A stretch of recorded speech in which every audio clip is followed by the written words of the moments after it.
All right. Well, for those of you who I haven't had the opportunity to meet, my name is Olivia Owens, and I'm the creator and general manager of IFundWomen of Color.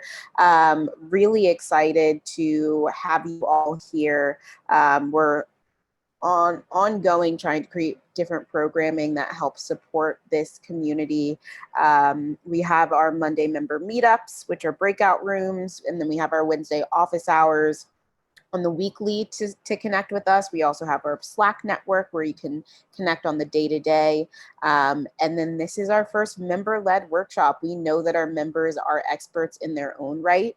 And I firmly believe that the way we get further faster is by leveraging each other. And so super excited to have Marie here, who's gonna give us an overview of customer acquisition. We always say revenue is the best funding source, and the way you make revenue is by acquiring customers. So I think this is a spot on topic. Love seeing everybody drop their information in the chat. Again, make sure you follow each other, connect with each other. You never know what value you have to offer and what value you have to gain. And so from there, I'm going to pass it over to Marie to lead us through. Okay, awesome. Well, welcome everyone. Thank you so much for hosting me today. We've had this long, great conversation between Olivia and I from almost the beginning of IFundWomen.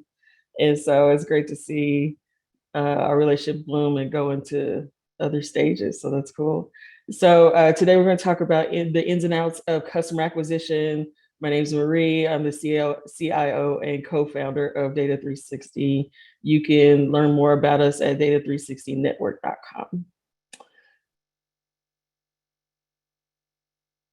So about me, I'm a software architect. I call myself a reformed creative. I started out as a writer, but my mom taught me how to program when I was little. I always took it for granted, and then it turned out to be one of the best things that ever happened to me. So I learned that my creativity can also be used technically and vice versa. So I've spent about 30 years in media tech. I'm super old school. I started out with a company called AOL, if you remember that company. I worked in a thing called newspapers back in 1990. And why that's important is because during that time, that's when everything was going technical. So I've seen everything from the very beginning of this whole internet revolution. It's been interesting, and there's some insights related to that later in the presentation. I've also been a part of a Technical Academy Award-winning team. I've contributed over $100 million in revenue to companies and projects. And right now, we're onboarding about 200,000 people onto new platforms with Google Cloud, and 500,000 onto Microsoft to start with Data 360. So we're growing by leaps and bounds. So very excited about that. So that's part of the reason why we're talking about customer acquisition today. We've just had some interesting experiences recently as well. My passions, I'm a foodie, I'm a spiritual warrior. That's a reform creative. I can't let go of that part. and then anything to help my people, right? I'm a woman, I'm queer, Black, Latina, I'm Asian, I'm a technologist, and I'm an entrepreneur. So anything you want to share about your journey, I've probably been there, done that. Okay, so let's start with the first principle here. The first principle is finding the right acquisition tactic. So we're going to talk about tactics and channels, and there are two different terms, and those are corporate terms. If you want more clarification on that, we can talk about that as we get towards the end of the presentation. But you're familiar with all of these, right? So website search is one tactic, social media is another tactic, email is another tactic, and events and online groups are another tactic. And basically what that means is all these things are equal. They're really based on your preference and your skill set to be able to acquire clients, but they do have some superpowers. So for example, website and search is only important if people are already looking for a product like yours or a service like yours. If they already know it exists, then they're going to be searching for it on a regular basis, and you really need to spend time on website and search, right? Social media, as we all know, is really great for visual products and services that can get somebody to buy on an impulse and they think it looks cool, or they can get social credit from it. They think they're going to look bomb in your clothes or whatever. That's what social media is for. There are a few exceptions that were about chat, being able to chat about certain things, or like if you have a lot of chat ability or influence in social media, that also is helpful. Everybody kind of knows that one. Email, less people know about, but is also probably one of the most powerful tools if you're brand new, because you can use email to dialogue with your customers a lot of the ways in the same way you would if you were in person. So you can basically educate your customers and really get them into the conversation of your products or services, especially if there's something like new or something that doesn't, like, people don't really know that much about, right? So don't take email for granted, but it does have some things you have to focus on to make sure it's successful and you're successful on email.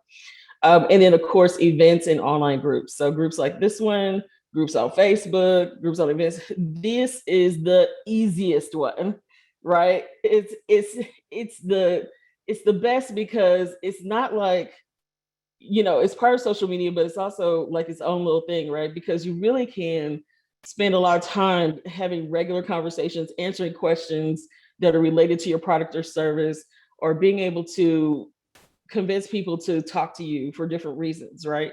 So you could say something like, I just want to know whose birthday it is, and I want to give away a coupon to my business, and voila, boom, customers, right? So there's all kinds of weird things you can do in groups, in online chats that are super fun. And you can also just make sure that people really get to know you as a founder, support you, and support your product way better than any of the other three. So keep that in mind. That's like a major, major superpower. So, one of the things we do at Data 360, we talk about how to formally get together and put together like a customer journey, right? So, one of the things we do is, look at, a lot of people just say, I just want customers. I just need some money. Like, how do I get the money? I need $200,000. I need $10,000. Just give me some money, right? But it comes down to, you have to actually like break down the relationship between you and the customer, right? And so some of the things you need to know is, like, what are your goals, right? And goals aren't just money. Goals are, how do you, what kind of relationship do you want with your customers, and how many different kinds of those relationships do you want? So for example, if you're a clothing designer, you may want to have so many influencers versus so many reference customers versus so many testimonials, all those different things. So you want to make sure you're clear about, like, what kind of foundation you're building for your business, right? Money's great, but once you get money, you have to get more money, right? So foundation, when you have a foundation, it will amplify your ability to get money, right? So when you have testimonials, and we'll talk about all these different things, social proof, when you have influencers, when you have different kinds of customers in the mix, you can just really blow up your business, right? And that starts by doing research. So point two, make sure you do research. Make sure you see like who's in your market, who's the most influencer, right? And sometimes people will pick out, like, I want to work with corporations, but then they've never worked in a corporation and they don't know how a corporation works, and but want to try to sell to a corporation. You have to do the research to learn how your corporate customers would work and whether that makes sense or not. So if it's HR, if it's uh, whatever, like marketing people, any kind of influencer in those kinds of environments, you need to research, like, what is their job? Are they really interested in your kind of products? Do they have any history of doing anything like what you want them to do? And then you want to start to build in touch points to get to know those people, right? So it's not enough to just look them up online. You want to be able to go to the events where those people are, see what the customers are doing, who's successful right now in that market, right? And then you build what's called an empathy map. And an empathy map